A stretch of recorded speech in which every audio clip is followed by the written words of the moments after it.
एक व्यक्ति गांव में रहने वाला था और बहुत वैसे गांव में बिना पढ़ा लिखा, पुराने जमाने की बात, मेला देखने गया। वो मेला गांव से थोड़ी दूर पर लगता था, 4-5 किलोमीटर पैदल चल के गया। अब मेले में उसने तरह तरह की चीजें देखी। मेला पहली बार देखा था, बड़ा खुश हो रहा था। गांव का रहने वाला आदमी इतनी देर में घूमते हुए गया तो एक जगह उसने एक शीशा देखा, दर्पण, ऐसा आदमकद शीशा जो उसने देखा तो शीशे में उसने स्वयं को देखा।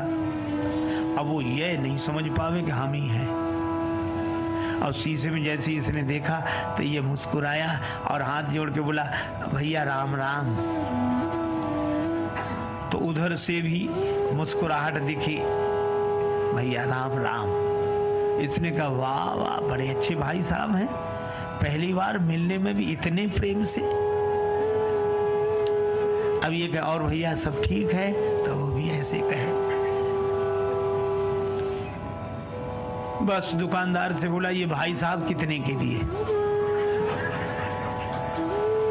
दुकानदार ने सोचा चाहे कोई दर्पण समझ के ले, चाहे भाई साहब, हमें तो पैसे से मतलब। बोले 2 रुपए के।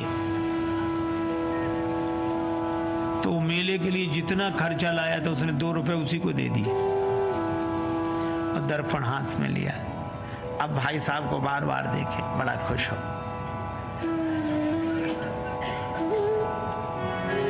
कृषक एक सीसा ले घर आयो, कृषक एक सीसा ले घर आयो, अपनों सो प्रिय साथी पाके हेरी हेरी हर सायो। कृषक एक सीसा ले घर आयो, कृषक एक सीसा ले घर आयो। तन मन धन दर्पण पे वारे, दिन में कीथिक बार निहारे। बार बार नतमस्तक है के बैठक में लटकायो। कृषक एक शीशा ले घर, शीशा लेकर आया, बैठक में लटका दिया। अब वो तन मन धन दर्पण पे वारे, दिन में कीथिक बार निहारे, अपनों सो प्रिय साथी पाके हेरे हेरे हर्षाए। अब भीतर पत्नी के पास बैठे और थोड़ी देर में गए, अच्छा 1 मिनट रुको, अभी आया। फिर जाए, और भैया अच्छी तरह हो, बढ़िया है। फिर लौट कर आ जाए और मन में सोचे, बड़े अच्छे भाई साहब हैं, ना खाते हैं ना पीते हैं और हमेशा मुस्कुराते रहते हैं, प्रसन्न रहते हैं, बहुत अच्छे हैं भैया, वाह वाह। फिर जाए और फिर आ जाए। अब दिन में 2-3 बार ऐसे ही करे तो पत्नी को लगा कि पहले तो ये कभी ऐसे जाते नहीं थे, ये जाते कहाँ हैं? ठीक है, ये जब बाजार जाएंगे तब मैं देखूंगी। वो गए कहीं बाहर घूमने, पत्नी गई देखने कि देखूं तो क्या ये बैठक में क्या है जो बार बार। अब पत्नी गई तो वहां तो शीशा था और शीशे में जो पत्नी ने देखा तो उसे अपनी शक्ल दिखी। पत्नी बड़ी नाराज। अब मैं समझ गई, इसी की वजह से आता है। अब इसने मुक्का ताना, दांत कट गए, चू चू, तो उधर से भी मुक्का ताना, दांत कट गए। बस संभ्रम चली आई घरवारी, सन्मुख सुंदर नारी निहारी।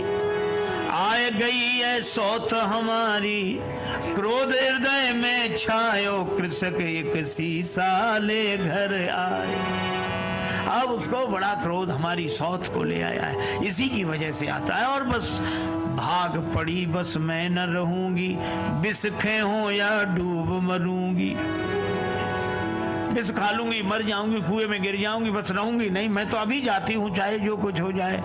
और रोना शुरू किया तो धाई सास बहू रानी ने कैसो रुदन मचायो। कृषक एक शीशा ले घर आए। उसकी सास दौड़ी, क्या हुआ क्या हुआ बेटी, क्यों रो रही है, बहू क्यों रो रही है? बहू बोली, अपने बेटे की करतूत देखो, बैठक में किसको लाकर बिठाया, और मैं तो रहूंगी नहीं, चली जाऊंगी। और सास बोली नहीं मैं देखती हूँ, मैं देखती हूँ। अब सास गई और सास ने बैठक में जाके जो दर्पण देखा तो उसे बुढ़िया दिखाई पड़ी। दिखेगी तो सास क्या बोली, अच्छा आप भाई राम राम। वो भी राम राम। क्षमा करना बहू समझ नहीं पाई। फिर बहू को डांट कर बोली,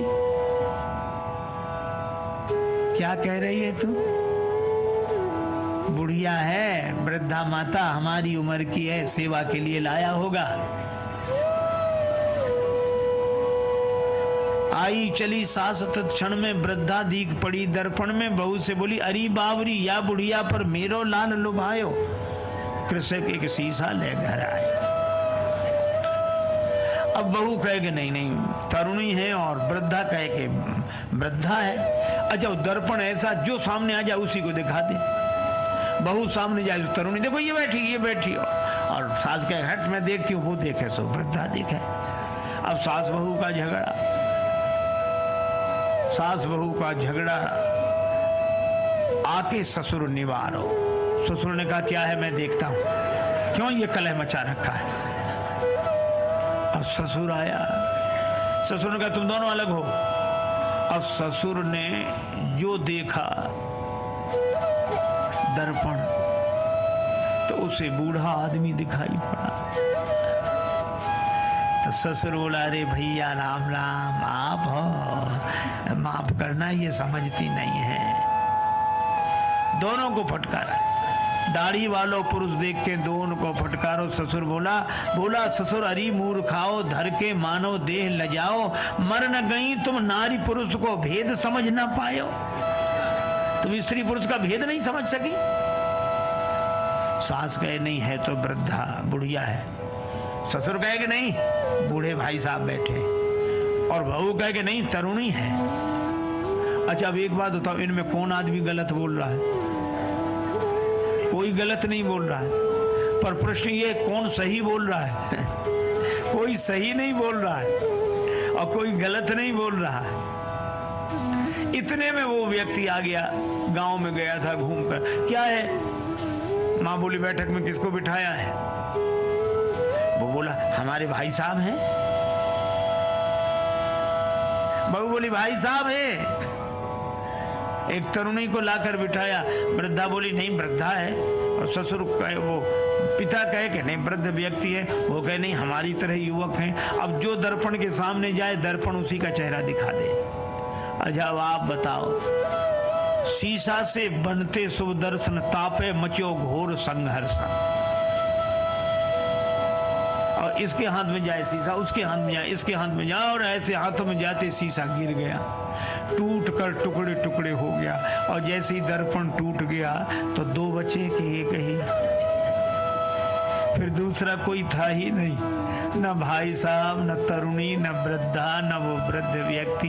एक ही था और एक ही है और एक ही।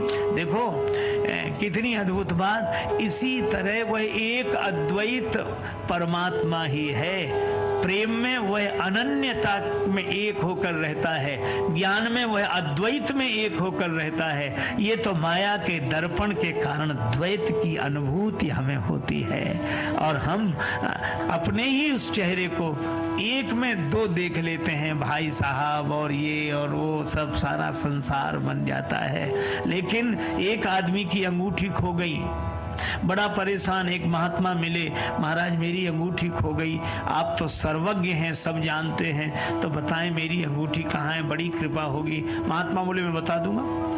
तो बताओ महाराज कहाँ रह गई? कुर्ते की जेब में है, तकिए के नीचे है, कि मकान में रह गई, कहाँ रह गई? अंगूठी मिल नहीं रही। महात्मा बोले अंगूठी कहीं भी हो, पर जहां भी होगी सोने में ही होगी। अंगूठी सोने से अलग हो ही नहीं सकती। और सच्ची बात है, हम सबसे अलग हो सकते हैं पर भगवान से अलग हो ही नहीं सकते। एक बार एक व्यक्ति अपनी ससुराल जा रहा था, मित्र से मिलने गया। मित्र ने कहा कहाँ आज बड़े तैयार दिखाई दे रहा। उसने कहा ससुराल जा रहे हैं, तुम भी चलो। मित्र बोला ये कोई ले जाने का ढंग है, पहले से बताते तो हम भी अपने कपड़े आदि पहनकर तैयार रहते। मित्र बोला कपड़ों में क्या हमारी पहन लेना, देत लेत मन संग न धरी, मित्रता में क्या हमारे पहन लेना, ठीक है। मित्र ने अपने कपड़े दे दिए, उसने पहन लिए, दोनों मिलकर ससुराल गए। अब वहां लोगों ने बड़ा स्वागत सत्कार किया। पड़ोस में बैठने के लिए गए तो एक ने पूछा बहुत दिन बाद आए, आपकी बड़ी प्रतीक्षा हो रही थी, आपके आने से बड़ा अच्छा लगा, लेकिन ये आपके साथ कौन है? अब उन्होंने परिचय देना शुरू, हमारे मित्र हैं, बहुत अच्छे आदमी हैं। बोले कहां जा रहे हो? हमने कहा ससुराल। हमने कहा तुम भी चलो। बोले कपड़े नहीं है तो कपड़े भी हमारे ही पहने हैं। मित्र बहुत अच्छे। अब मित्र को बड़ा बुरा लगा, एकांत पाकर मित्र ने कहा कि मैं तो जा रहा हूं, तुम्हारे जैसा हमने आदमी नहीं देखा। लोग हमारे बारे में पूछते हैं कि कपड़ों के बारे में, तुम कपड़ों के बारे में काहे को बताते हो?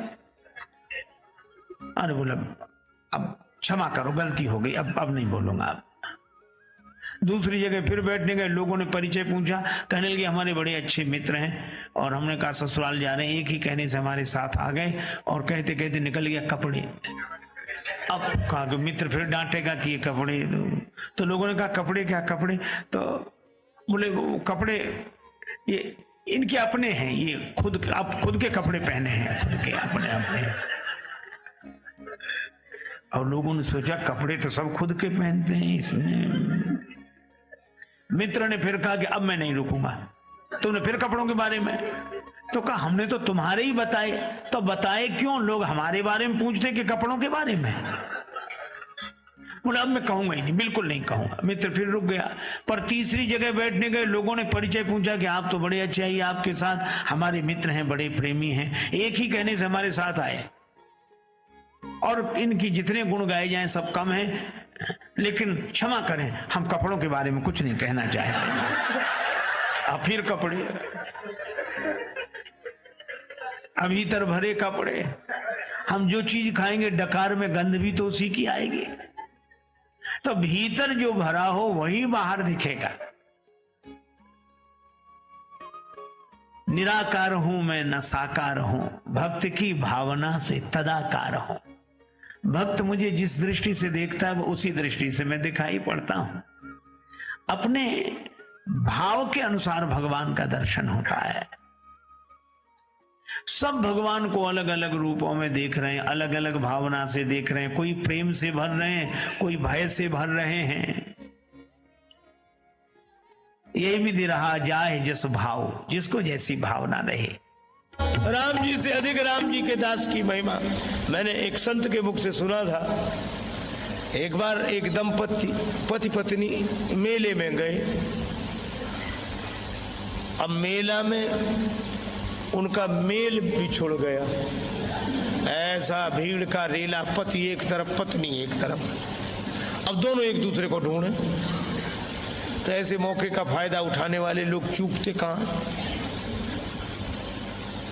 राम जी का मंदिर था सामने। पुजारी बोला क्या बात है? बोले बहुत ढूंढ रहे हैं, पत्नी यहीं कहीं खो गई। अरे बोले भगवान से प्रार्थना कर चलो। बड़े संपन्न आदमी थे, पुराने जमाने की बात। एक थाल में लड्डू मंगा कर रख लिए, 500 रुपए रख दिए और प्रार्थना करने लगे, अब तो रघुनाथ कृपा कर दो, घरनी को लगे न बिना घरनी को। अब सामने हनुमान जी का मंदिर था, वो अलग। हनुमान जी के मंदिर के पुजारी ने सोचा कि इतने लड्डू और रुपया सब उधर ही जाएगा, इधर आता तो ठीक रहता। तो वहीं से बैठे बैठे बोला सेठ जी वहां क्यों चले गए, यहाँ आओ। इशारे से बोला यहाँ आओ। सेठ जी थाल लिया वो इते, कर दे ये कृपा जो लला अंजनी को। हनुमान जी के पास ले आओ, काम बन जाएगा। कपिराज से प्रीत विनीत करो, फिर से मुख देख सको पत्नी को। सेठ जी बोले कैसी बात करते हो, हनुमान जी तो सेवक हैं, राम जी तो इनके स्वामी हैं, हम सीधे स्वामी के पास पहुंचे। सेवक के पास आने की क्या जरूरत है, राम जी कर सकते हैं सब कुछ। अरे बोले सेवक स्वामी की बात छोड़ो, अपने अपने विभाग की बात है, ये काम उनसे नहीं बनेगा।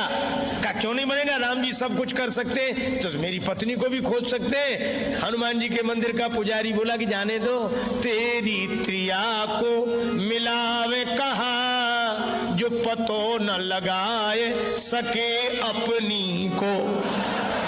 तुम्हारी पत्नी को क्या ढूंढेंगे, उनकी भी खो गई थी तो यही गए थे ढूंढने। और उसने तो अपने मतलब के लिए तर्क दिया पुजारी, पर सेठ जी के मन में बात जम गई। हनुमान जी के मंदिर पर आए, सचमुच उनकी पत्नी भी आ गई वहीं दर्शन के लिए। सबके मुख से निकला कि भाई विनोद में ही सही, पर राम ते अधिक राम कर दासा। हनुमान जी की आज भी पूंछ है, लेकिन ये पूंछ है क्यों? क्योंकि जासु हृदय आगार बसई राम सर चाप धर। अभिमान हृदय में रखने वालों की पूंछ नहीं रहती, भगवान को हृदय में रखने वालों की पूंछ रहती है।